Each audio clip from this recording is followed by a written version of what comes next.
Royal Guard Edward Hastings had shoved the pregnant black woman without any hesitation. Amara had stumbled back, her arms flailing before hitting the cold cobblestones with a gasp. Her hands flew protectively to her belly as she sat there, stunned and trying to catch her breath. The crowd was frozen.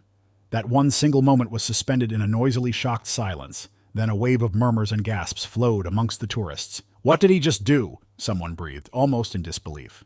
Edward was standing stiff, his rifle at his side, his face chiseled out of stone. "Step back behind the line," he barked, sharp as a blade. Amara, still on the floor, took a shaky breath and tried to push herself to her feet. Her dark eyes flickered upwards to Edward, wide with both confusion and pain. I didn't mean to step forward," she said, her voice trembling but clear. "I tripped." Edward didn't budge, his gaze as cold as his words. "The rules are there for a reason, no exceptions." "She's pregnant," someone in the crowd shouted, the woman's voice cracking with indignation. "How can you do somebody like that?" Amara winced as she struggled to her feet, her knees scraped and her breathing uneven. A gentle-faced older woman stepped forward to steady her, laying a soft hand on Amara's arm. "Are you all right, dear?" the woman asked softly, her glance flicking to Edward with censure. "I'm fine," Amara whispered, though her voice carried the weight of her frustration. She turned toward Edward, her hands protectively cradling her belly. "I didn't mean to break any rules," she said, her tone firmer now, despite the tremble in her voice. "I came here to honor my husband." The murmurs in the crowd shifted to confusion. "Her husband?" someone asked. "What does she mean?" But Edward didn't seem to hear her. His stance was rigid, his voice colder still. "Stay behind the line," he said again, as though repeating the phrase absolved him of what had just happened. "You're unbelievable," a young man with a smartphone muttered, stepping forward with his camera trained on Edward. "I've got this on video. You're going to regret this." The tension thickened as the whispers of the crowd turned to pointed stares. Edward could feel their judgment weighing on him, though he refused to meet their eyes. "Hastings!" The booming voice of Captain Alfred Mercer broke through the growing noise, silencing the crowd in an instant. Edward spun around, his already straight posture stiffening further as his captain neared. Mercer's face was set with calm fury, sharp eyes flicking between Edward, the crowd, and Amara. "What the hell is going on here?" Mercer demanded, low but cutting.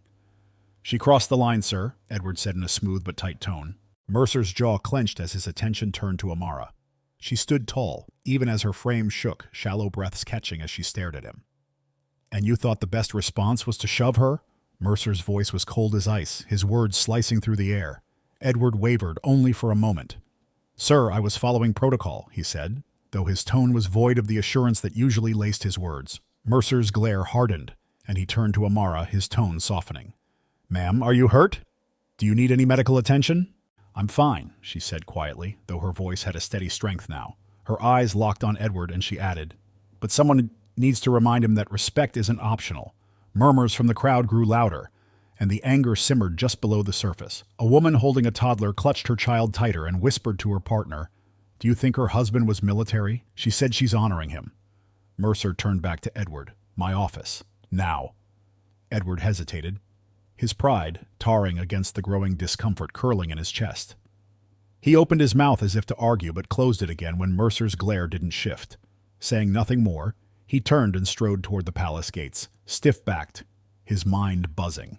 As Edward vanished behind the gates, a deep voice in the crowd murmured loud enough to be heard by all, "That's Amara Carter. Her husband was Sergeant Michael Carter, the hero from Afghanistan who saved all those soldiers." Royal Guard Edward Hastings paced outside Captain Mercer's office, his heart pounding harder than he cared to admit. The rhythmic click of his boots against the stone floor did little for his calming. His mind had run 1,000 times over the moment, the push, the woman hitting the ground, the crowd gasping in horror. He told himself he was just doing his job, following protocol, but the weight in his chest wouldn't go away. The door to Mercer's office opened with a sharp creak. "Hastings, get in here," Mercer's voice cut through the air. Edward stepped inside, his posture rigid. Captain Alfred Mercer sat behind his desk, his hands clasped tightly as he stared Edward down. The silence in the room felt heavier than the stone walls surrounding them. "What the hell were you thinking?" Mercer's voice was calm, but with an edge that twisted Edward's stomach. "Sir, she crossed the line," Edward said quickly, his tone flat and rehearsed. "I was enforcing protocol. The rules—" "Don't give me that," Mercer interrupted, his voice rising. "You shoved a pregnant woman to the ground, Hastings, in front of a crowd. Protocol? Is that what you're calling it?" Edward's jaw clenched. "She stepped past the barrier," he persisted, though his voice quivered. I didn't know she was pregnant." "You didn't know?" Mercer leaned forward, eyes narrowing. You didn't care to notice. You saw what you wanted to see, somebody stepping out of line, and you acted. Do you even know who she is? Edward blinked, taken aback. No, sir. Her name is Amara Carter, Mercer said in a measured, icy tone. Her husband was Sergeant Michael Carter. Does the name ring a bell? Edward's stomach dropped. He knew the name. Everyone did. Michael Carter was a war hero, a soldier who had sacrificed his life to save his unit in Afghanistan. His name was etched into the memorial wall at the palace, a name Edward had passed countless times without a second thought. Mercer continued, and his voice cut deeper with each word. She was here for a private ceremony, Hastings, to honor her husband, a man who gave his life for this country, and you treated her like she was nothing. Edward's mouth went dry. Sir, I didn't know, he said quietly, the words sounding hollow even to himself. No, you did not, Mercer said sharply. And because of that, we now have the media circus outside. This is going to blow up, Hastings, and you are right in its center. Outside the gates, things were spiraling out of control. A growing crowd was gathered as if their anger and curiosity had reached a fever pitch with news cameras. Several gave interviews. Their voices were laced with outrage. She just tripped, the young man said, his arm angrily each gesturing toward the gates. And he shoved her like she was a criminal. She's pregnant. How is that okay? Amara stood quietly off to the side, her hands resting protectively on her belly. Her face was pale, but her expression was calm, almost too calm, as though she were used to moments like this. The older woman who had helped her earlier stood close by, holding Amara's arm in quiet support. You're incredibly strong, my dear, the woman said gently, far stronger than I'd be. Amara gave her a faint smile. It's not the first time someone's looked at me like I don't belong, she said, her tone soft but firm. Her eyes flicked to the cameras, her expression hardening. But maybe this time people will see what we go through. When Edward came out, the buzz of the crowd hit him like a wave. He froze for a second, his eyes scanning the angry faces, flashing cameras, pointing fingers. The weight of their judgment weighed heavy upon him. There he is, someone shouted, and all heads turned in his direction. Edward's chest constricted, but he willed himself to continue his pace, his back straight and his features emotionless. His eyes flicked involuntarily to Amara, who seemed apart from the mayhem. She wasn't yelling or pointing. She merely appeared to be looking at him, the calmness in her eyes piercing, steady as it would make him feel exposed. You think this is okay? A man hollered, stepping forward with his phone raised. Shoving a pregnant woman? You think you're some kind of hero? Before Edward could utter a word, Amara merely raised her hand. The sound of her voice cut through the noise. Leave him, she said, calm but firm. The mob quietened a little, though the menace was still well and truly there. Edward's throat tightened as he stepped closer. Ma'am, he began, low-voiced. I didn't mean— Don't, Amara interrupted, her voice steady and unyielding. A step forward, her gaze locked in his. Whatever you say won't change what you did. I just hope with every time you walk past my husband's name on that wall, you remember this moment. And you remember me. Her words struck harder than anything the crowd could have shouted. Edward swallowed thickly, nodded once, and turned back toward the gates, his footsteps heavy with shame.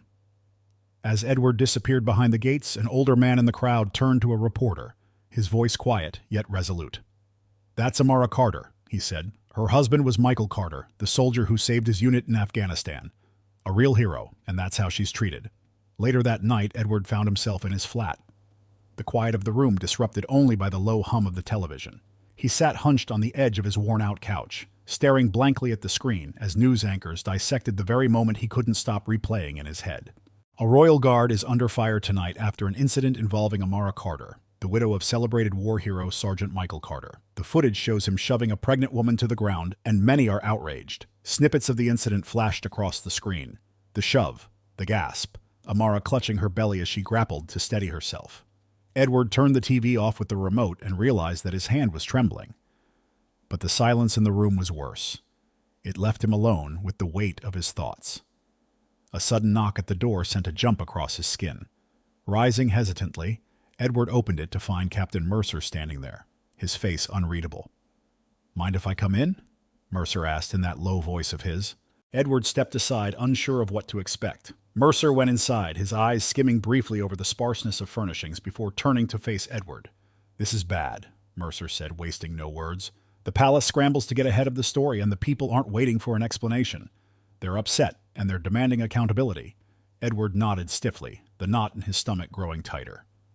Mercer's eyes bore into him. Mrs. Carter made a statement tonight, he went on. She said she wasn't surprised by what happened, said this is something she's dealt with her whole life. People like you assuming she doesn't belong. Edward's chest tightened.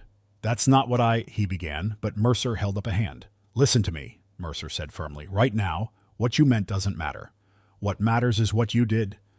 And what you did has consequences. For her, for the guard, and for you. Edward's fists clenched at his sides. What do you want me to do? He asked quietly. You're going to apologize, Mercer said bluntly. Tomorrow morning the palace is holding a meeting. The press will be there. You'll make a public apology to Mrs. Carter and to the public. No excuses, no justifications. Just own it. Edward nodded, his throat dry. Yes, sir. The next morning Amara sat at her kitchen table swiping through her phone. The barrage of messages was overwhelming. Some supportive, others skeptical and downright hostile. She probably did it on purpose, one comment said. Bet she's just looking for attention, said another. Amara huffed, a long, exhaling breath, setting the phone down as her lawyer, Claire, entered the room. You really don't have to attend this meeting if you don't want to, Claire said gently. If it's too much, nobody would blame you. Amara shook her head, her face set. It's not just about me, she said. Michael believed in respect, in dignity. If I don't have anything to say, then what was he fighting for? Claire nodded. She was impressed. The guard's response will be official. You'll have the opportunity to speak if you'd like. Amara's voice didn't shake. I'll be there. The palace briefing room was filled to capacity with reporters and flashing cameras. An air of tension hung heavy, like the hum of whispered conversations around the space. Edward stood near the edge of the room, his palms slick with sweat, his heart pounding. Captain Mercer stood beside him, steady, but with an expectation-heavy presence. You ready for this? Mercer asked low. Edward nodded, though he wasn't anywhere near ready. Coming forward to the podium, the palace spokesperson addressed the room. Thank you all for being here. The Royal Guard deeply regrets the incident involving Mrs. Amara Carter. What happened is not a reflection of the respect and service values that we hold dear. Edward hardly heard the words. He saw only Amara, who sat in the front row. Calm, yet tired, she laid her hands gently on her tummy. Her gaze was steady, unflinching as she awaited what was to come.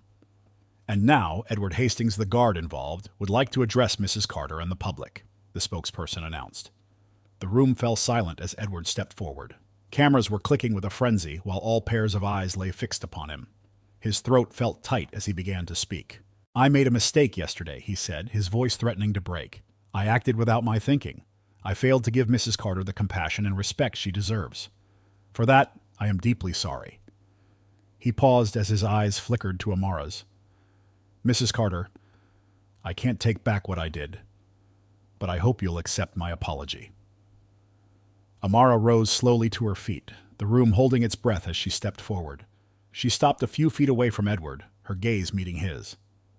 Apologies are easy, she said, her tone even but firm. Respect isn't something you say. It's something you show. Edward swallowed hard. Her words cut through the quiet. The tension in the air hung thick as Amara turned to face the reporters. This isn't just about me, she said, her voice steady but carrying a weight that filled the space. It's about everyone who's ever been treated like they don't belong. I hope this moment sparks real change, because it's long overdue. Edward stood frozen as the cameras turned to capture Amara's final words, the gravity of what she'd said settling over him like a shadow. It was now, for the first time, that he began understanding this wasn't merely about his mistake. It was about something far bigger. The meeting room in Buckingham Palace was dead silent, that type of silence that signals something was boiling over. Edward Hastings sat at the back, his hands held tightly onto the edges of the chair such that his knuckles turned white. Across the room from him, diagonally, sat Amara Carter, with her lawyer, calm and cool, masking the weight of all that she had held in. The air between them was thick and seemed to be alive, as if the room itself had held its breath. The press had arrived in droves, cameras and microphones at the ready. Reporters whispered amongst each other, their pens poised over the story they knew would make headlines. Each passing second made the moment more and more grossly thick. Captain Mercer was the first to break the silence from the front. His voice was raised, yet devoid of panic. We are here today to ensure Mrs. Carter's concerns are looked after. What happened was unacceptable, and we are committed to listening, learning, and making sure this does not happen again. Amara raised her hand slightly, and the room hushed as one by one every pair of eyes turned to her as she stood. She didn't look angry, just tired. tired of having to explain, tired of fighting for the same things over and over. "I appreciate the apology," she began, her voice steady but carrying an undeniable edge. "But let's be honest, an apology isn't enough. It doesn't undo what happened, and it doesn't address the real issue." She paused, letting her words hang in the air. This wasn't just about me being pushed.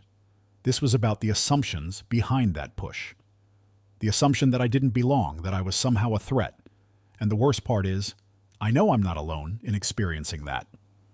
Edward squirmed in his seat, her words a gut-wrenching kind of blow. He wanted to protest his innocence, to explain it wasn't what she thought, but down deep inside him he knew he had no excuse. Amara continued, her voice unwavering.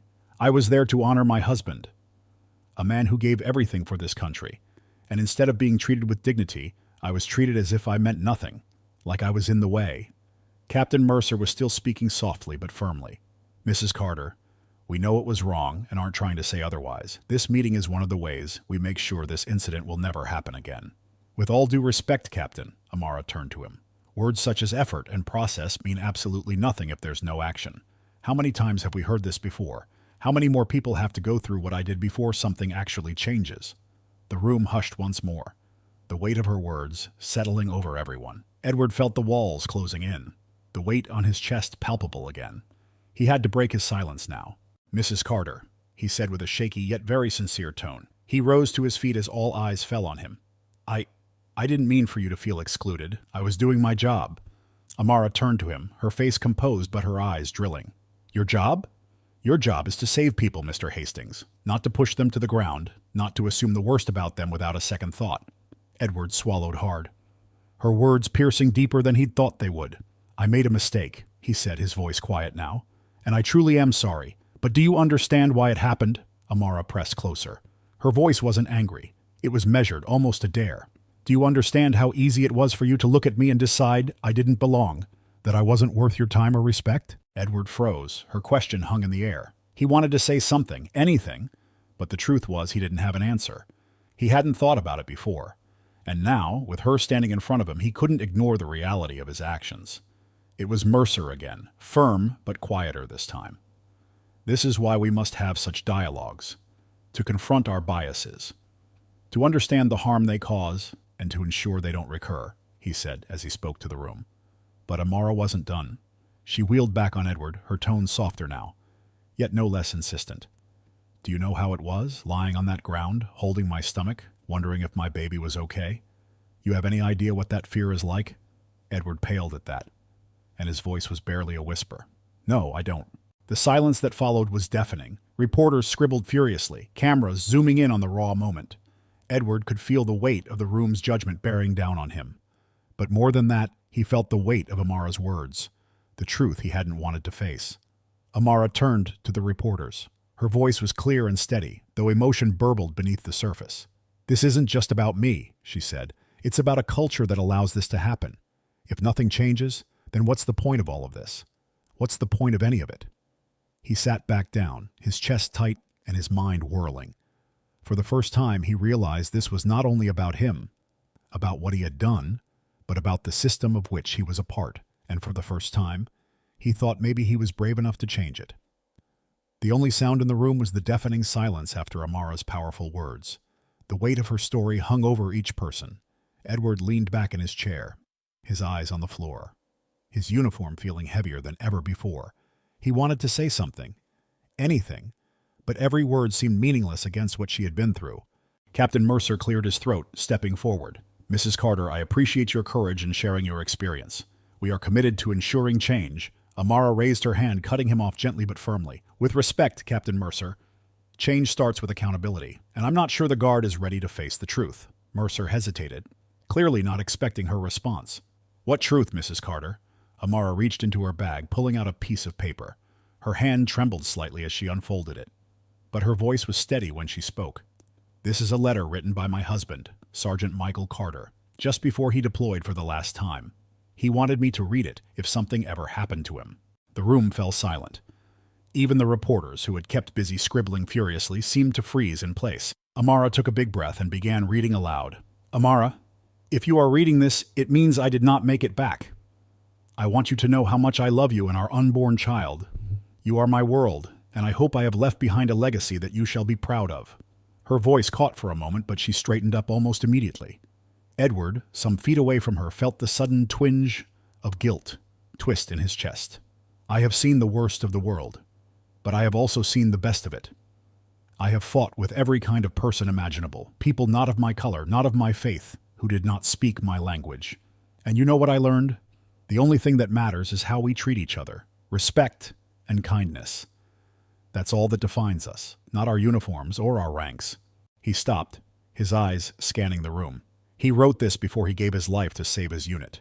That's the kind of man he was. And yet when I came here to honor him, I was treated as if I didn't belong. How is that possible? The silence in the room was deafening. Edward's heart raced as he watched Amara, her composure cracking just slightly, her words hanging in the air. Not from her, not from himself.